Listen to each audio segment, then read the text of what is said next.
ఓం శ్రీ జ్ఞాన సరస్వత్యై నమః. ఓం శ్రీ లక్ష్మీనారాయణాయ నమః. అందరికీ నమస్తే.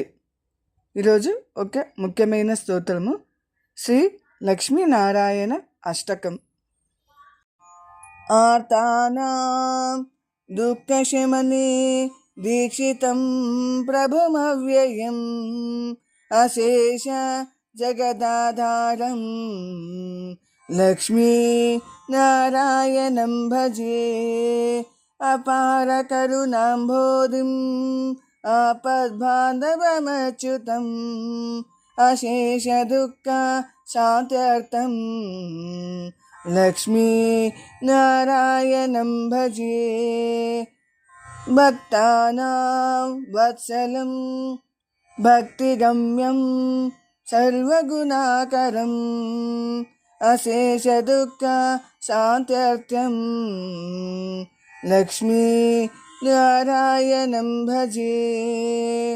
సుహృదం సర్వభూతానాం సర్వలక్షణ సంయుతం అశేష దుఃఖ శాంత్యర్థం లక్ష్మీ నారాయణం భజే. చిదచిత్ సర్వజంతూనాం ఆధారం వరదం పరం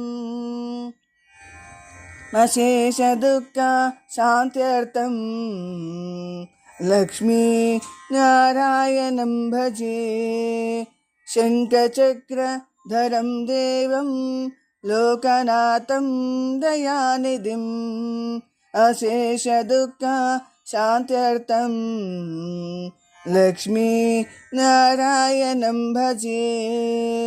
పీతాంబరధరం విష్ణుం విల సత్సూత్రశోభితం అశేష దుఃఖ శాంత్యర్థం లక్ష్మీ నారాయణం భజే.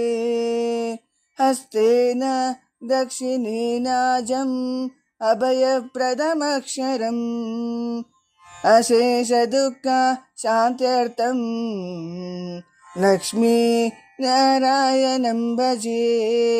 యపఠేత్ ప్రాతరుత్థాయ లక్ష్మీనారాయణాష్టకం విముక్తః సర్వపాపేభ్యః విష్ణులోకం స గచ్చతి. ఇది శ్రీ లక్ష్మీ నారాయణాష్టకం సంపూర్ణం.